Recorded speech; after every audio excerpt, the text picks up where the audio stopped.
અવતારનાર પ્રભુ ઈસુ ખ્રિસ્તના મૂલ્યવાન નામમાં આપ સર્વને પ્રેમી સલામ પાઠવું છું.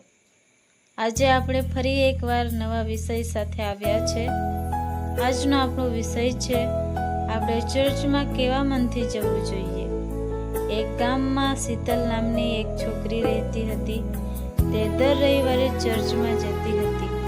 સુંદર કપડાં પહેરીને સાથે બાઇબલ અને ગીતની ચોપડી લઈને જતી હતી.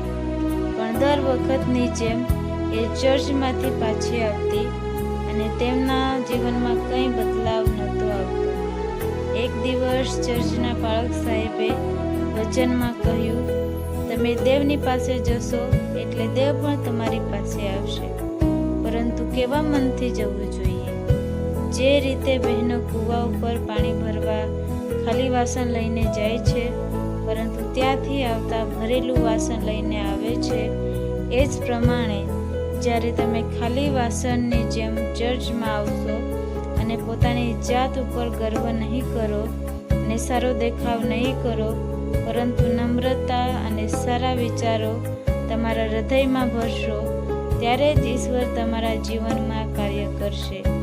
શીતલે આ પાળક સાહેબની વાત ગંભીરતાથી લીધી અને બીજા રવિવારે તે ચર્ચમાં સરળતાથી અને શાંતિથી આવી. કોઈ દેખાવ વિના ચર્ચમાં આવી, પણ તેની સાથે એક ખાલી વાસણની જેમ હૃદયને પ્રભુના વચનોથી ભરવા ખાલી હૃદય સાથે આવી, કે જ્યાં ઈશ્વર પોતાની હાજરી ભરી શકે.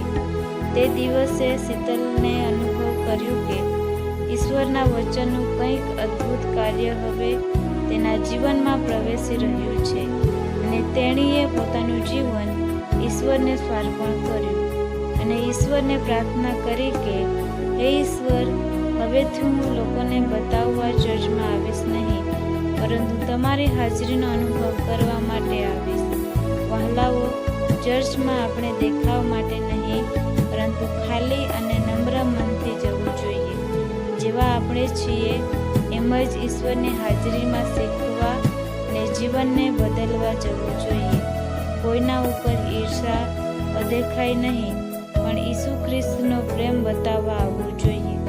યાકૂબનો પત્ર 4 અધ્યાય અને 8મી કલમમાં આ પ્રમાણે લખવામાં આવ્યું છે કે તમે દેવની પાસે જાઓ એટલે તે તમારી પાસે આવશે.